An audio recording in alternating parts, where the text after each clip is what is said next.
Did you mention me? No. Then what did you confess? Forgiveness.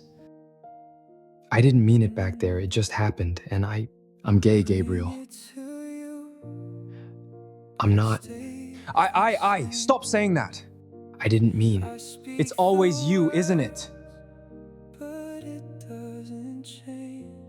You got your answer. What? You asked what I confessed. Don't pull me into your mess. This is Men Being Too Intimate, Season 4, A Prayer Away. The church filled in gradually, the sound settling in layers as people took their places, voices staying low and contained within the space. Light came through the high windows in narrow bands, catching along the rows of candles at the front. Gabriel stepped into position. His robe settled as he stopped, the fabric falling clean along the line of his shoulders as he adjusted it once at the sleeve, then again at the collar, small corrections that brought everything back into place. The priest spoke, and Gabriel responded without looking down, the timing exact, his voice steady enough that the others followed without needing to check. Someone shifted to kneel, and the movement passed through the congregation in sequence, each person following the one before them until the room lowered together. Further back, Daniel remained seated, his hand resting against the edge of the pew before he moved, leaning forward and lowering into place with the others. The prayer continued. Gabriel's gaze moved once across the room as he turned. When it ended, the congregation rose, the sound returning in small ways as people adjusted and began to move toward the aisle. Gabriel stepped back from the altar, already shifting into the next part of the routine. Further down, Daniel stepped out early, not joining the line. He moved along the outer edge of the pews toward the exit while the rest continued forward. Gabriel saw it, but the next person stepped in front of him. And he continued, hand extending, voice steady, the timing unchanged as one exchange moved into the next. The line shortened until Daniel was no longer in the room. Gabriel finished with the last person, his hand lowered as the space finally cleared. The priest stepped away toward the side room.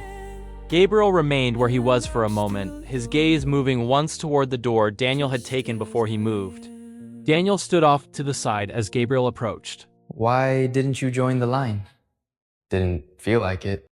Come on. A small shift of Daniel's shoulder. I'm here. That's not the same. Daniel looked at him now. Gabriel held him there a second.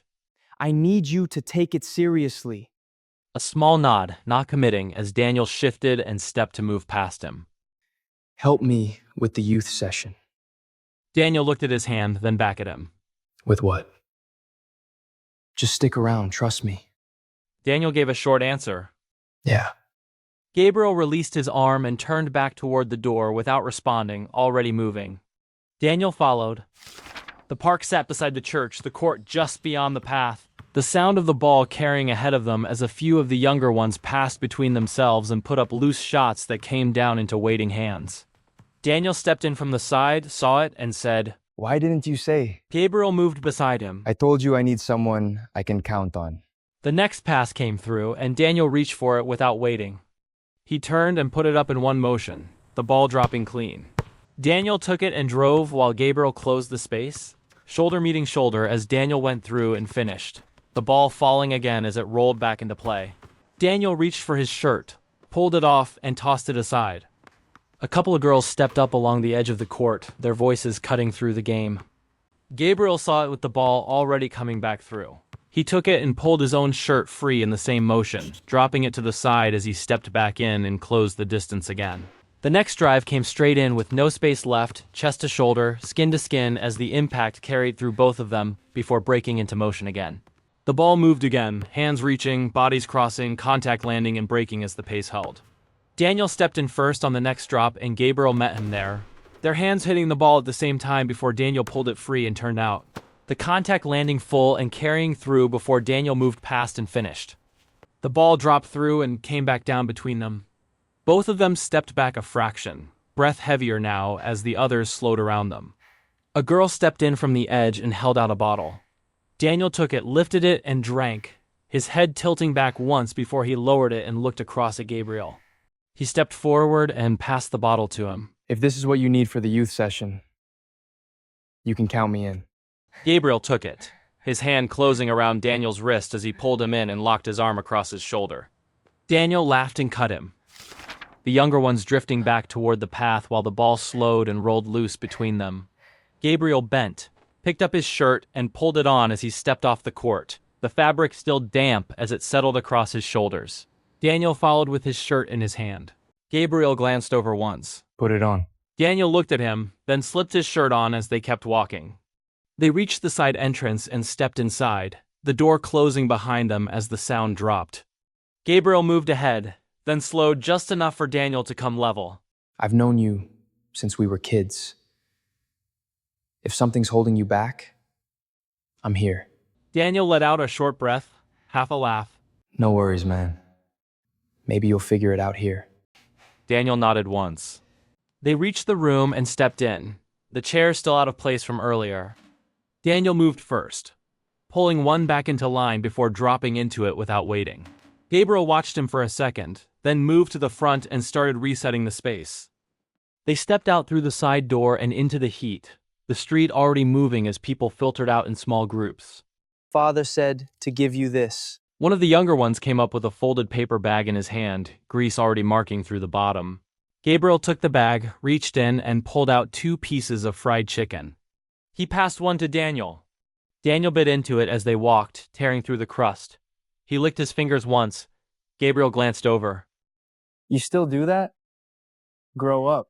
Daniel bumped his hip into him. Gabriel let out a breath, not quite a laugh. They kept walking. The match ran on the screen, the fighters closing and breaking apart in quick bursts while the plate on the table sat half-eaten, crumbs scattered where it had been left.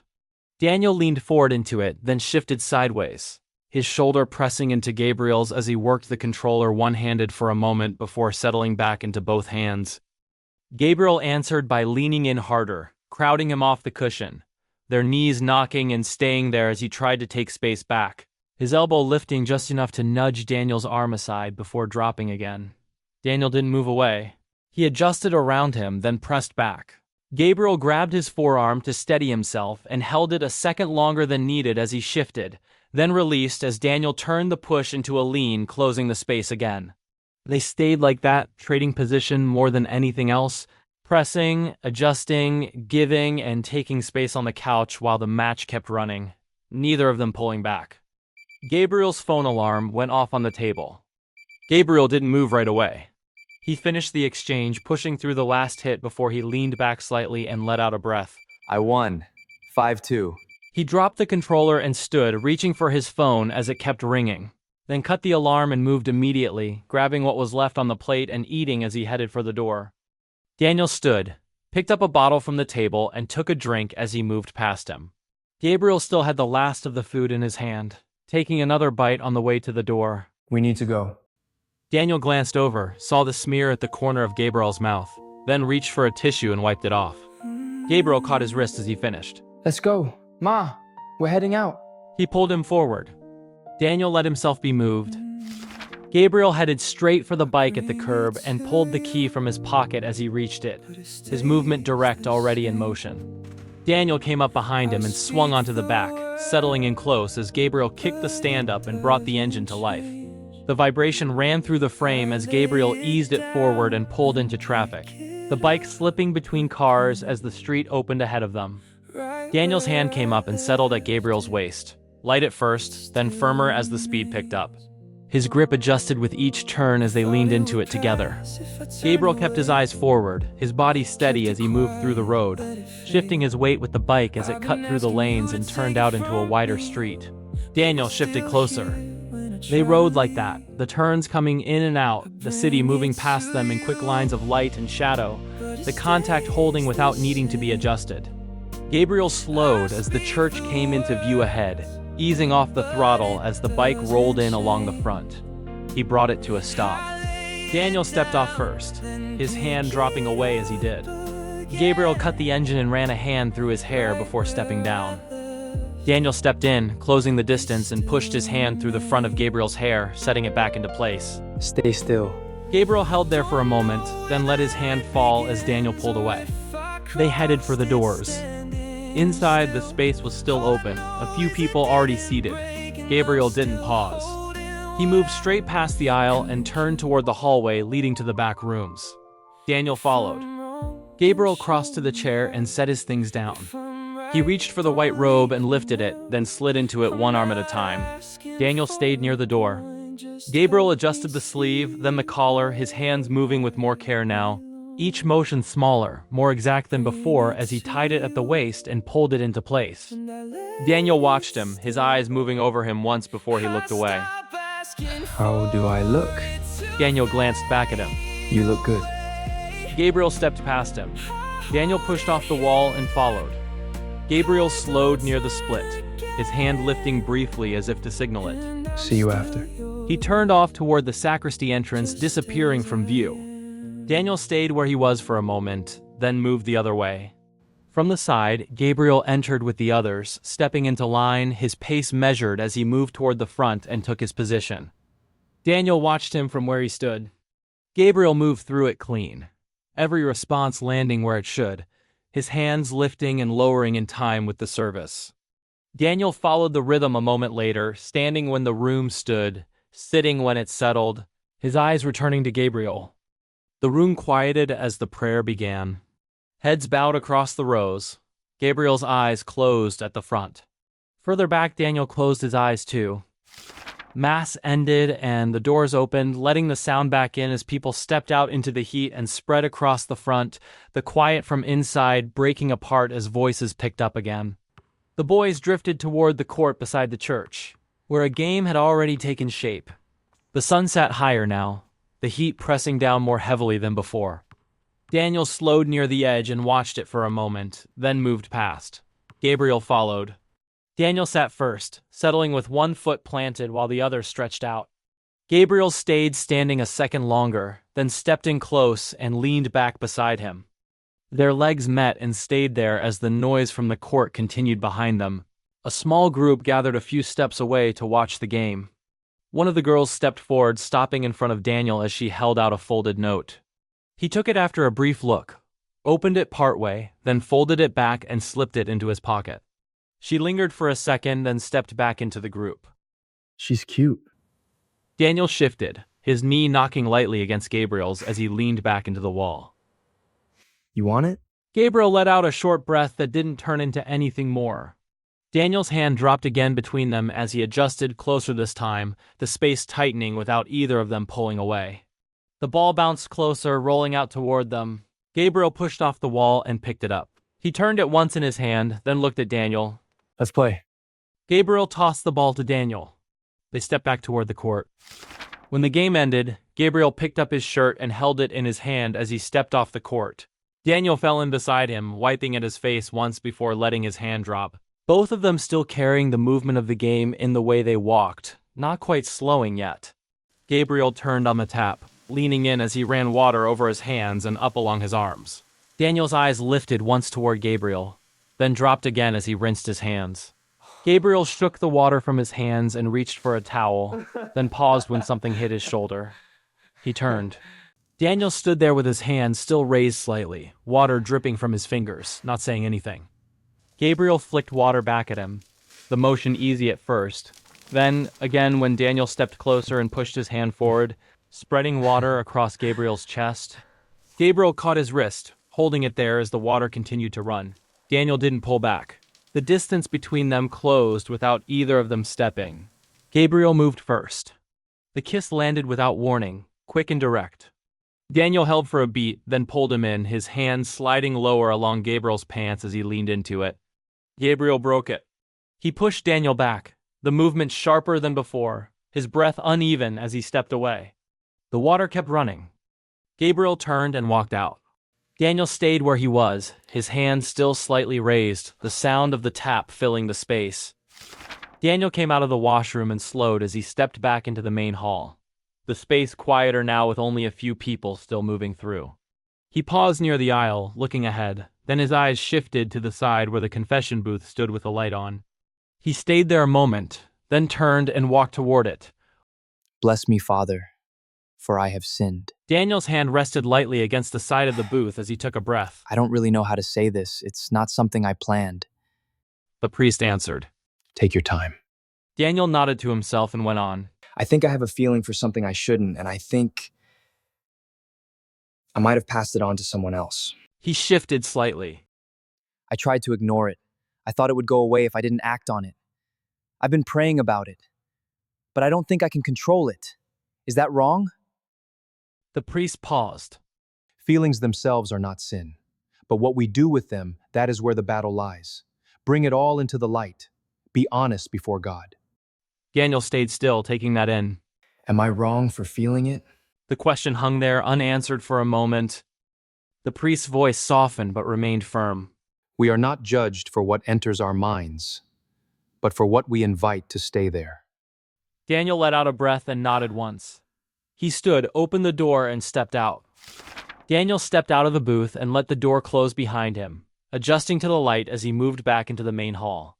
Before he could pass, Gabriel reached him and caught his arm, already turning him away from the aisle and guiding him down the side. He let go once they were out of view, but stayed close, not giving Daniel room to walk past him again. Why did you come out of there? None of your business.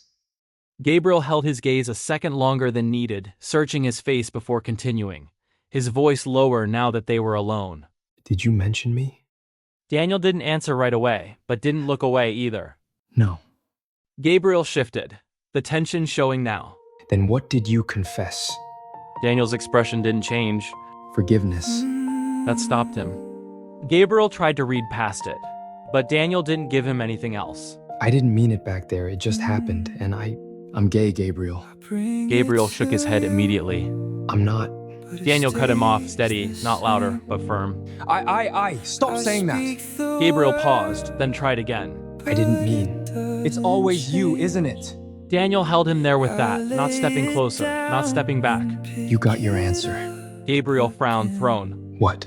Daniel didn't break eye contact. You asked what I confessed. Gabriel's jaw tightened. Don't pull me into your mess. Daniel let out a short breath, close to a laugh. Me? Think again. You're wrong. Fuck you, Gabriel! Daniel stepped past him and headed back toward the main hall, leaving him where he stood. He pushed through the doors and out into the light, the heat sitting there the way it had earlier, the noise of the street carrying without pressing in. He turned back. The cross held above the front, steady, unchanged. Daniel stood there a moment, taking it in, then gave a small nod. He turned and kept walking. An ESFJ moves with care, step by step, holding people in place, keeping things together, making sure nothing slips out of line. For Gabriel, everything has a place and everything has to stay there. An INFP moves differently, moment by moment, following what feels true, even when it doesn't fit, even when it isn't easy to hold. For Daniel, not everything needs to make sense to be real. They understood it from the beginning. Where to stand, what to say, what not to cross. But somewhere between holding on and letting it happen, something didn't go back. An ESFJ and an INFP, different ways of facing the same truth. But sometimes what you try to keep in place is the one thing that refuses to stay. This is Men Being Too Intimate Season 4, a prayer away. Don't forget to like, subscribe, and share for more stories on gay audiobooks. Also, my short novel, Men Being Too Intimate series, are now available on Kindle Unlimited. You'll find a link in the description. YouTube membership is now open. Behind closed doors. Early access to upcoming stories. If you want to support me, please do join in. Thank you.